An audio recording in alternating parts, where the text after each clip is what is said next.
What is up, hard rock fans and Def Leppard fans? Well, we're all here and we all want to know how the new album is. And I thank all of you for tuning in for this review. What's awesome is that there have been so many reviews out here on YouTube and other spots, about this particular album. So I think it's safe to say that many are excited. Many are, in fact, loving the new album. Many have their own views. That's okay. That's fine. Respect everyone's viewpoint. There are all kinds of fans and so on. And obviously, we're part of the Def Leppard family, and we all love and support, different eras or maybe the entire run of the last 45 years. That's fine. What's my opinion? I can say this with absolute confidence that I would rate this as the best album from the Vivian Campbell era of the band. Yes, I actually do believe that this is their best output. Now, I know many of you are fans of Euphoria. You guys know for a fact what a big fan I am of slang. A lot of guys like songs from the Sparkle Lounge. A lot of guys, yes, in fact, like X. Many fans love and adore the self-titled record. It's definitely a good record for sure. But I think with Diamond Star Halos, Def Leppard knocked it out of the park. They really delivered. And one thing I want to mention out here is that as an album, it draws from several different influences. So let's start there. If you were to look at it, the band is drawing influence from their legacy, from their peers, from the wider industry as to what is, contemporary and so on, as well as from the name of the title, Diamond Star Halos, the legacy of bands, that they grew up with, the bands that influenced them, like, T-Rex, where in fact for one of the songs, that's how the album gets its name, Diamond Star Halos, as well as, other legacy bands, like, Mott the Hoople, Led Zeppelin, and so on.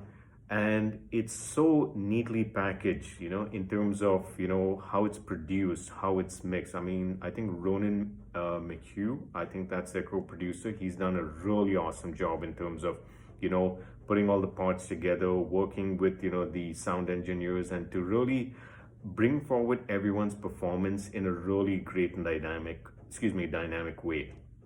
So I really thought that, out here for each of the band members themselves, obviously Joe and Phil are like the dynamic duo of the band, at the forefront, and have been that way for many years, putting together different musical ideas and, sort of shaping the direction as to what, they should be doing.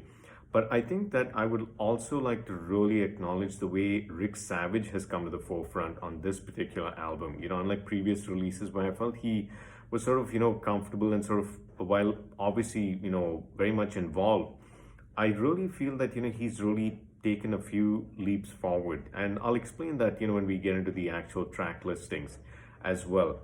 But I think that it's wonderful to see him. I think that obviously for many fans, while I did say right at the start that this is the defining album of the Vivian Campbell era, the ironic part is that Vivian has no songwriting credits on the album. In fact, in a recent interview, I think with Loudwire, he acknowledged the fact that he wished he did, but he said he just wasn't prepared. He would have liked to have contributed, but from the other news reports that were there that, Phil Collin, in fact, praised Vivian's playing on this album. And in fact, Vivian did the same. He said Phil was playing awesome, and Phil said, Vivian was playing awesome. But Vivian, I think, was just comfortable, supporting everyone and just, contributing musically as well as vocally, as well as, with some suggestions to the current set of songs that they have. Because this album is the longest one, I think, in terms of songs. I think it's 15 songs. So I think that it's important to realize that he sort of felt that, he'd like to play that kind of support role in that sense. And finally, Rick Allen, I love his drumming out here. In fact, the way he drummed, it's like, I really loved it the way on the self-titled record and on songs from the Sparkle Lounge, which is another favorite from this era. But as well as my favorite drumming of his has got to be on Slang, as well as, obviously the early records of, On Through the Night, High and Dry, and Pyromania. But he does a phenomenal job as well. And obviously, as I go through each of the songs, I'll talk about, what all the, plus points were, and just a couple of spots where I thought they could have, added a little more punch, but overall, I cannot complain. I know a lot of fellow reviewers have felt that the album could have been, cut down a little bit. Instead of 15, they could have had maybe 12 or 11 tracks, and each one has a specific view of what those tracks might have been. Personally, for me, I feel that they didn't need to do any cutting. I feel that they have got a lot of diversity, a lot of salutes to their past, a lot of nods to their experimentation they did throughout the years, especially on slang and on X, and as well as the rediscovery period, as I mentioned, with when they did Yeah, which was kind of rebooting themselves, so to speak, which is why you had songs from the Sparkle Lounge, you had the self-titled record, and now it leads us up to this one. So it's like taking steps in that direction. So I think it was really good in that sense. And I think I want to just call this part out is that I think that, them, as Joe said in a recent interview, that they were literally fighting a losing battle for 15 years, sort of, trying to get back in terms of, or reconnect with their fans, as well as, to sort of, push back against this waging war. And we all know, I mean, as many fans know, that a lot of people, for their own reasons, and a lot of media as well, they love to trash Leppard, and sort of say that, oh, they suck and so on. And okay, fine, all right, not everyone's going to love everything. Can't totally respect that. But we know that sometimes maybe a lot of that is not really, something that, is exactly fair. But hey, to each his own. That's fine. They want it. Everyone has their viewpoint. That's okay. But coming back to my original point, I think that them being inducted into the Rock and Roll Hall of Fame, inducted into the Rock and Roll Hall of Fame, as well as many other positive things that have happened for them. Even during the lockdown period, Joe was talking about how so many positive things happened, and they kept busy, and they kept sort of like doing so much of work. So I think that really reflects and shines here. You can see a lot of confidence. You can get that vibe of confidence in the music, that they really are having fun again. They're really feeling good about themselves. They really believe in their brand of music. They really believe in the songs that they're putting out. Obviously, we saw a lot of that, at least in my view, to an extent on the album songs from the Sparkle Lounge, a lot more on the self-titled record. And definitely it's like, 100% here on Diamond Star Halos.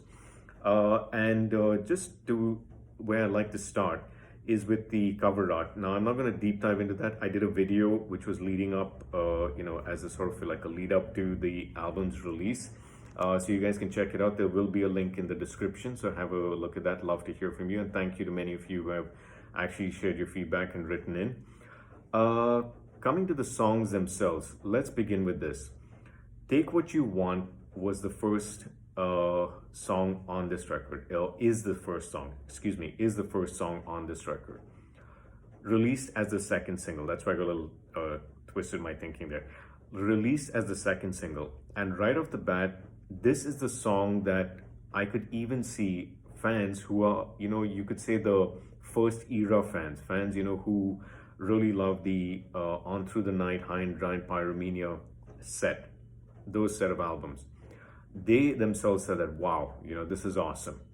You had the fans who are like, the second era, which is like Hysteria, Adrenalize, and Retroactive, Vault, your greatest hits, So those fans, in fact, said that, oh my God, this is really something. Best song they've done in years. And then you have, other fans, who, no matter the different eras, have always enjoyed their music and try to find merit and, different songs, if not the whole albums, different songs that they really like. So this is a song that, has a lot of punch.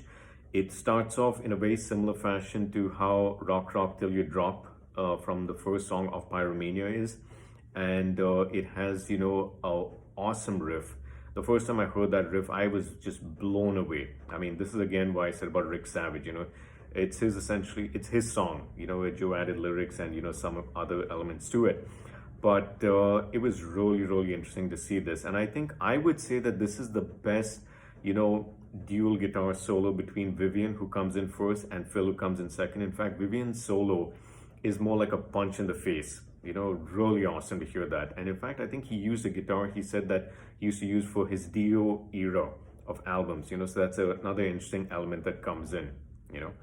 And Phil does a very interesting thing in his solo. He goes into a solo that is very different from what Vivian is doing, but harkens back again to a more Pyromania style, high and dry style of soloing. So that's really interesting there. So take what you want, love it. Most fans do. Even if people don't love the entire album, a lot of hardcore fans are, like bees to honey, just driven to this song. The next song is Kick. And Kick was released as the first single. It takes a while to get into the song Kick. A lot of guys got into it straight away. Most fans, it took them a while to really get into it. But once you get into it, you realize just how awesome it is. It's very retroactive. Yeah. In its sense of, how it harkens back to the 70s music. But it's also very forward looking in terms of, the hard rock sound and where the band is trying to take it. So a lot's been discussed, and it's obviously the song that has sat with everyone for the longest time. So very, very good that they started with this as a first single. I would agree, in fact, with the way in which they put the singles out. Hopefully there will be more. The next song is Fire It Up. Fire It Up. I don't know why I'm getting so tongue twisted on saying that, but I've got to call this out. Pour some sugar on me, that kind of vibe. That kind of vibe. Now, I've discussed this before, where people have talked about, and myself included, like Leppard has tried to not copy, not redo, not even emulate, but sort of draw inspiration to create a song that has the same kind of, funk, anthem, stadium, sing-along, effect. So to speak. We've seen that on the song Slang of Euphoria. We had, All Night. We had 21st Century, Shalala Girl. We had on Adrenalize, there was I Want to Touch You, which I still feel has, draws inspiration from Pour Some Sugar on Me, excuse me. And then even on, they tried a little bit on X on a couple of different songs that way. The self-titled record, Let's Go, was in fact, a direct thing where you could see the riff was very reminiscent of Pour Some Sugar on Me. So in Fire It Up, they do that, but it really works here. It really, really catches your attention. Joe has a very interesting vocal delivery, which I thought when I heard it sounded like there was an influence of Aerosmith in this. So I thought that was interesting. And the way he does it, I mean, Joe is sounding phenomenal on this record. His voice is sounding really good. And even when they did the live gigs, at the Whiskey A Go Go, and they did Jimmy Kimmel a few days ago, you can see how strong his vocal delivery is. Of course, he's getting older, and of course, he's not going to sound like how he did, on the first 3 albums, or even on Hysteria and so on. But you got to give it to the guy. I mean, he's sounding really good. So that's this song. And the next song is where Alison Krauss comes in, the famous singer, country singer. And they do this song where Joe has kept on saying in interviews that, I really wanted to sing this song. I kept pestering Phil. I wanted him to, have us release it. And they finally did it. And I'm glad it shows up on this album, because let me tell you one thing. I was very impressed. This guitar, okay, I'm sorry. I couldn't resist. Jokes aside, this guitar is really well done. Lyrically, there's no surprise. You may have heard that kind of, theme or topic or, those kind of words before in a country song, but Leppard make it their own. Now, they've obviously dabbled in country music. Like Joe has said that they've used references and influences of country music in their vocal delivery on hard rock albums, like Hysteria and Pyromania. But if you listen to two steps behind, you listen to Last Dance off the self-titled record, you can see that country influence is there, at least according to me. So this guitar really shines through, very well executed, lovely solo that comes in. I'm not sure from the sound of it who's playing it. I think it's Vivian, I'm not very sure, but whatever said and done, I think it's very well executed, and really enjoy it. The next song is Sos Emergency. This song took a little while to grow on me. I still feel the chorus could have had a little more punch, like I was mentioning earlier. I think where the punch could have come in. So this is one song where I thought the chorus could have had a little more punch. But all in all, with the siren sound that comes towards the end and just the way in which the band is performing, the energy of this, I think they've really done a great job on this one. So I really thought the delivery was, spot on. The next song is interesting because it's called Liquid Dust, and Joe had wanted it to flow into the next song, which was You Rock Me. So I'm going to take the two together. And I would say, hat off the bat, the ukulele in You Rock Me works extremely well. The chorus, the dueling guitar solo again between Phil and Vivian, brilliant. And for the song Liquid Dust, if you really hear it, it could have easily sat on Slang. There was another reviewer who, in fact, agreed, and said the same thing that, both You Rock Me and Liquid Dust, or Liquid Dust, You Rock Me in that order, could have easily sat on the album Slang. And I fully agree with that. That's absolutely true. So it creates that good sense of diversity. The band was always talking about the need for this to be a very diverse record. And here it really, they really deliver on that. The next one goes into a big sort of ballad with orchestra and, strings. And, obviously, I think Mike Garson is the pianist on this one and another song, which I'll get to.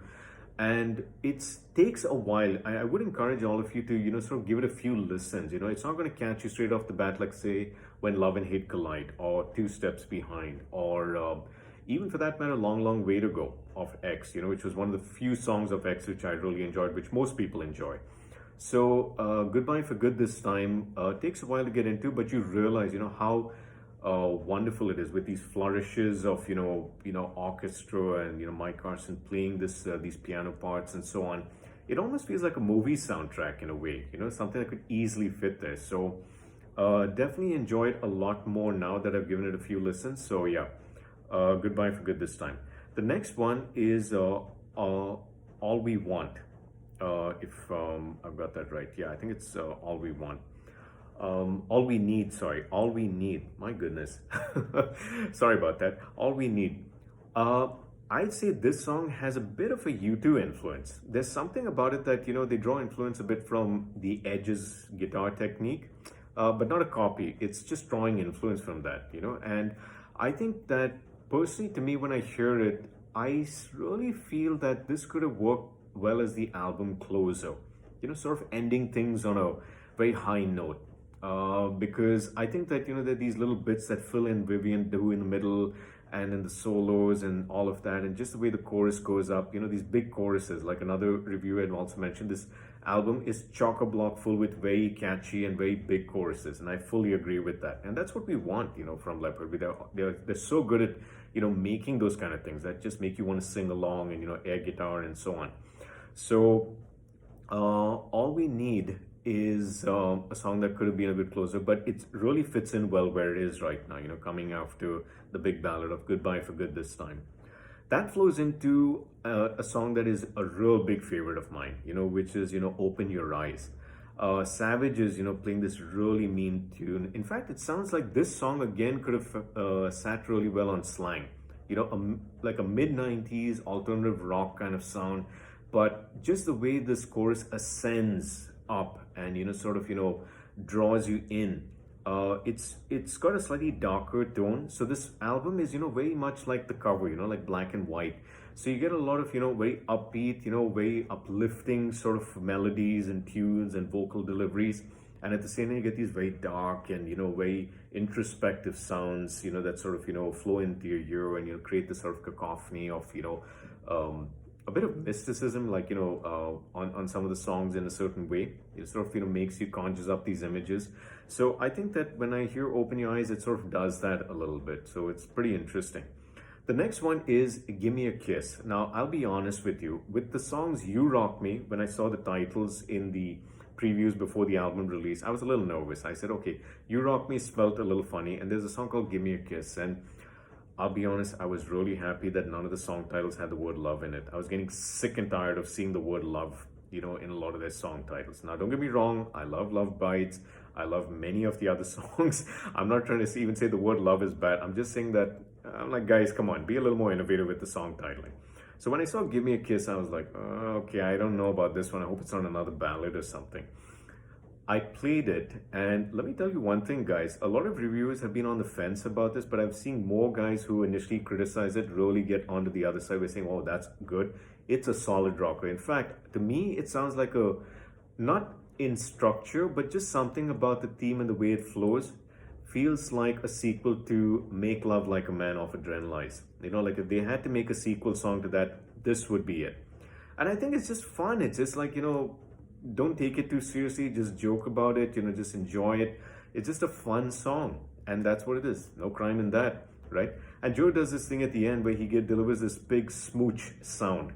Now, for a lot of guys wondering, for me, it reminded me of the song Animal, where he puts that wicked laugh at the end going, here he does this. So I thought, okay, not bad. I get it, a little bit of a gimmick, but okay, all right. Then it gets into the next big ballad by which Joe did, which again features Mike Carson on piano and the orchestra and so on. And it's called Angels Can Help You Now, which is more like a viewpoint of how the world is and things are going. Now, again, it's not getting political, it's not getting into dark themes. This is just again my understanding from what I've read in the news, in the articles that have come up and the lyrics and so on. But it's again a song just like Goodbye for Good this time that requires you to sort of take a little time to get used to it, and once you do, you love it. That then gets into another song that is easily in my top 5 for this album, and I'll mention my top 5 right at the end, but this is easily a song along with Open Your Eyes, which I've mentioned, Lifeless, which is the second time Alison Krauss shows up.